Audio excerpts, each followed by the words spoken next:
The smell came before the trucks did, sawdust and diesel drifting up the hollow an hour ahead of the engines, the way smoke drifts ahead of a fire. Norah Whitfield always said the wind carried news before people did. That morning it was carrying 60 tons of maple. She was 58 years old, standing on the back porch in a canvas barn coat that used to belong to her father, drinking coffee out of a chipped enamel cup. She wasn't the kind of woman anyone noticed twice.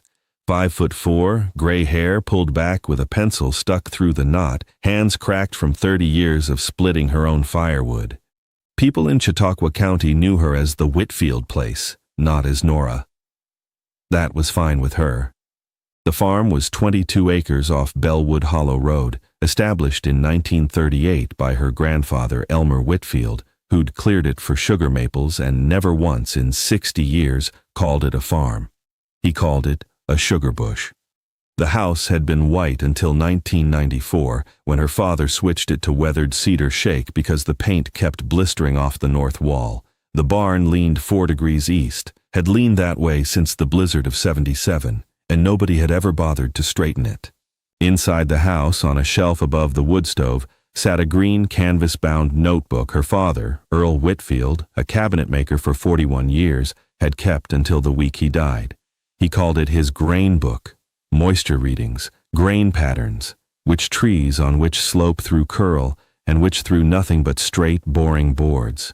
Norah had never sold a stick of furniture in her life, but she'd read that notebook the way other people read scripture. The trucks belonged to Pinnacle Hardwoods Incorporated, a mill 40 minutes north in Randolph that processed close to 4 million board feet of hardwood a year. 6 months earlier, Norah had signed a short agreement, 2 pages, notarized at the credit union, allowing Pinnacle's Waste Reclamation Division to dump cull slabs on 2 back acres of her property in exchange for $400 a month and first pick of scrap for her wood stove. The mill's disposal costs had tripled since the county landfill stopped accepting wood waste in 2022, and burning was capped under a new air quality ordinance. Norah's back acreage, flat and already scarred from an old logging road, looked like free relief. The first load came in on a Tuesday, 11,000 board feet of maple slabs, stacked 12 feet high, still smelling of the blade. If you've made it this far, you're already in a smaller group than you'd think. Most people watching don't stick around, and most never subscribe. If you've ever been the one everyone assumed didn't know what she was looking at, overlooked because of your age, your size, or just where you happen to be standing, this next part is for you. Hit subscribe if that's you, and drop a comment telling me where in the world you're watching from tonight. Now, back to the hollow, and the pile of maple nobody thought was worth a second look. By the third delivery, Norah had started walking the pile every morning before the coffee finished brewing. She wasn't looking for lumber. She was looking for something her father had taught her to see. Figure. Curly maple throws a ripple under raking light, like wind moving across water. Bird's eye shows up as tight little knots, a defect to a mill grader, a miracle to a furniture buyer. She began pulling slabs aside, not stealing them.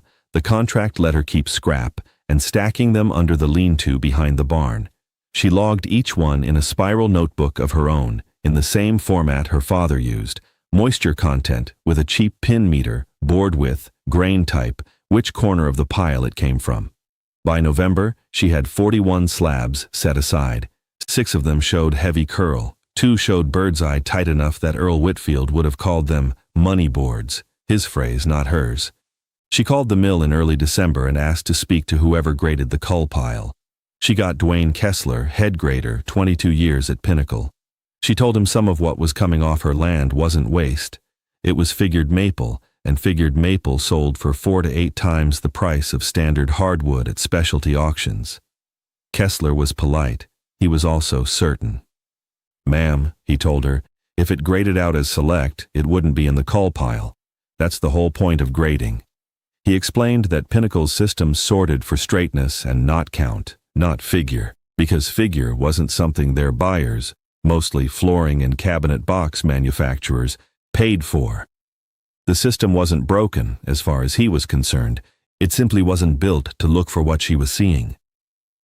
Through the winter, the pile kept growing, and so did the problem nobody at Pinnacle was tracking. In January, a loaded truck lost a wheel bearing on the icy logging road, coming in 800 pounds over what the roadbed could hold, a $2,000 repair. In February, a state forestry inspector cited the mill $450 for stacking waste within 100 feet of a seasonal creek, a violation Norah hadn't even known to flag. In March, a bigger load came through, 9,000 board feet, and roughly a third of it, by her count, showed strong figure. Pinnacle's disposal contractor chipped 1,100 board feet of it into mulch that same week, because chipping was billed by the ton, not by the grade. Norah watched from the porch as 2 slabs she'd have called money boards went through the chipper in under 90 seconds. She wrote the date in her notebook and nothing else. In April, a wood buyer named Priya Anand drove up from a furniture studio outside Ithaca. She wasn't looking for Norah specifically. She was scouting salvage lumber for a client building a boardroom table, but a neighbor mentioned the maple pile on Bellwood Hollow Road, and Priya had a habit of chasing rumors like that down. She had a graduate degree in wood science from SUNY-ESF and 11 years buying figured hardwood for high-end shops. She spent 40 minutes walking the lean-to stack, running a hand along the ripple in a curly maple board Norah had pulled in October. Then Norah showed her the notebook. Moisture readings, grain notes, dates, all of it cross-referenced against her father's decades-old entries on the same slope of trees. Priya didn't say much at first. She photographed 6 boards, checked their moisture content against her own meter, and confirmed it matched Norah's readings within 0.5%. "This isn't waste," she said finally. "This is exactly what my clients can't find enough of." She offered $1,400 on the spot for 4 slabs. Norah called Pinnacle the next week and asked for someone above Kessler. She got David Pruitt, the mill's operations VP, and this time she didn't ask a question. She laid the notebook data on the table, plus Priya's offer, plus the fact that the mill had chipped over 1,000 board feet of sellable figured maple into mulch in March alone. Pruitt drove out himself 2 days later. He walked the lean-to stack the way Priya had, slower, quieter. Then he said something Norah wrote down in her notebook, word for word, the way her father would have. "We should have had somebody looking at this 2 years ago. That's on us, not on the grading system." Pinnacle renegotiated the disposal agreement within a month. Norah would sort the cull pile herself before anything left the property, paid by the board foot for anything she flagged as figured, with Pinnacle keeping its standard cull rate for the rest. 18 months later, Whitfield Grain Furniture had a 2-year wait list and had cleared just over $110,000 in sales, dining tables, 1 boardroom table for a firm in Buffalo, a run of cutting boards that sold out in 9 days. Norah still logged every slab in the same notebook format her father taught her. Now in its 3rd volume, she still wore the barn coat. She still hadn't straightened the barn. Priya became a regular buyer, then a friend, then someone Norah called when a new load came through the gate. The mulch pile from March of that first year became, in Norah's telling, the only regret she let herself keep. A reminder of what gets lost when nobody's looking closely enough. The smell still comes before the trucks do, sawdust and diesel drifting up the hollow an hour ahead of the engines. Norah still meets every load on the porch, coffee in the chipped enamel cup, eyes already moving over the stack for the ripple only she seems to see. The wood remembers what the saw forgets.